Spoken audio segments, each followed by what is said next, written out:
You have um, a emblematic individual who has a persona of, get in the fight. We're not going to let it happen. Look, a lot of people don't like Trump's New Yorker aggressiveness, but we wouldn't even be here if you had somebody that was Casper Milquetoast. Okay, Speaker Johnson isn't going to save you from the deep state. Somebody who's unwilling to enter onto that field in the bullfight and take on the bull. You have a whole stadium of people who are willing to watch, but very few, not only with the desire, but the skill set. See, that's that New Yorker mentality. I'll take you on. You want to work a deal? We'll work a deal, but I'm not giving it away. All these people that have sold America down, yeah, we'll give you the way to build, this technology and that. We'll give you missile technology for free. Okay, just don't shoot at us. Just don't be mean to us. Just give us our VCRs and our tires, okay? And let us, just have peace for one more day. You stupid idiot. You're being sold down the river, one freaking, cheap car after another.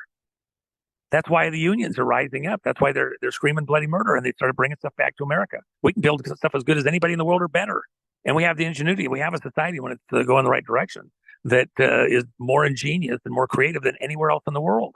But systematically, these monsters have been tearing us apart from the inside out. That's where it's at. So you have someone that's emblematic, showing you how it's done. Take on the deep state bull and cut through the bullshit. Go for the Franken bull and kill it. Let's get this place, working right again. And so it's not that just Trump is the Magador. That's why that imagery is so important, because every person in this audience is a bullfighter. They're done with the bullshit. Kill the fucking bull.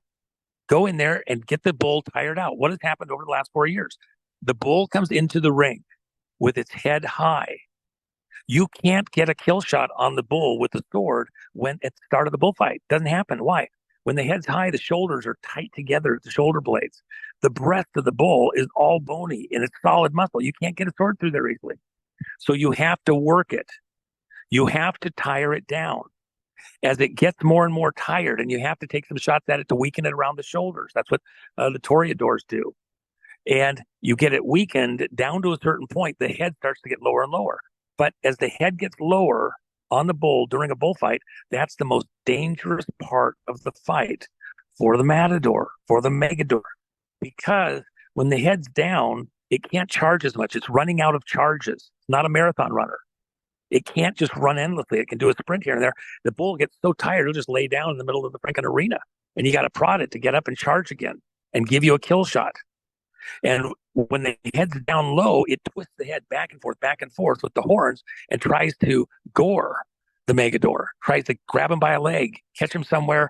And if you get caught and you lose a femoral artery, you're dead in 30 seconds to a minute. So it's very quick, and the bulls do win often enough. So what has to happen is you have to weaken the bull down weak enough that its head is down low, where it's the most dangerous, and you have to get very close. As the Magador gets up close, tight, personal with the bull, taunting it to charge, it gets close enough to drive that sword down beneath, between the shoulder blades, next to the backbone. It has to be a very precise shot. And that kill shot goes all the way down to the heart. If the shoulder blades haven't widened out, you don't get the kill shot. You could lose the sword, get halfway in there, and the bull come out and kill you anyway. And now you don't have any way to defend yourself except to run. I've seen quite a few. So what we're looking at, you know that? What you're looking at right now, Nino, is this moment, this epic moment, when all of your audience, being the bullfighters they are, tired as hell of the bullshit, going in there on a personal, local basis and putting an end to the bull. And Trump is emblematic of that mentality. Emblematic. He's giving you the language, the style. That's what's so important here. We're going to kill the deep state bull. Let's and do put it. an end to the bull. I'm going to cut it here. One, I got it. You know, one, I've been to many bullfights. You know that? Mm-hmm. And see that Juarez, and everything you said is absolutely, yeah. It's really horrific to watch. They look at it as art. I see it as animal cruelty.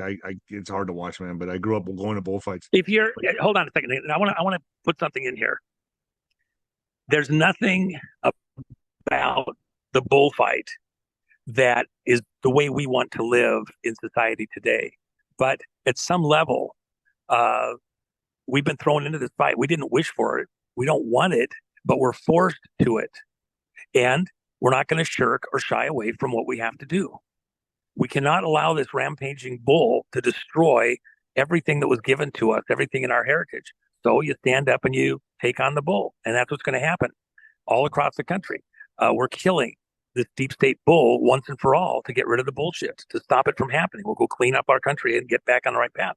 It is messy business. You worry about how many people are going to be killed in what's about to happen in the societal chaos. Part of the reason for the delay was to allow everybody here to figure it out and to see how they can make a difference at the local level, including with the elections, the economy, get ready, prepare, so that the impact on the country is less than what the enemy had hoped for.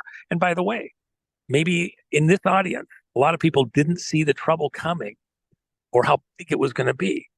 So they didn't see 2020 going the way it was. They didn't see other stuff happening. They do now.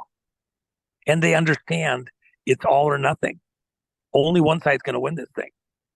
I say the bull dies right in the middle of the stadium for everyone to see. And the rest of these stadium people, okay, I got it. But your listeners are not stadium people, Nino. They're bullfighters. They have the heart of a bullfighter. They've been trained by a bullfighter who's willing to go in and engage these people verbally for all the bullshit that they say. Are you kidding me? You're not media. You're a con man. You're not telling the people the truth. He stands right there and calls out the media right there in the freaking rallies. These people are lying to you. They're telling you lies. Well, I got to say, And they're Juan, happy to do it. I think you're playing a massive role as well. So, and like you said, we all are. But I got to say, Juan, like you've helped a lot of people during this time to understand the actual war that is happening, and I commend you for that. And I take my hat off to you for that. You're doing an amazing thing for my audience, me included. So, Juan, I'm going to say this for everybody. We thank you. It's a team effort. Uh, we're all Juan, here you know how many together. people would be fucking lost if it wasn't for you explaining this stuff in detail? I know I get frustrated, I get aggravated, but I do that on purpose for my audience. And I know I talk to you on the phone and you talk me through a lot of stuff, like the elementary level, but I really, really do appreciate everything you're doing for me and my audience. And I think you deserve a fucking medal for that, man.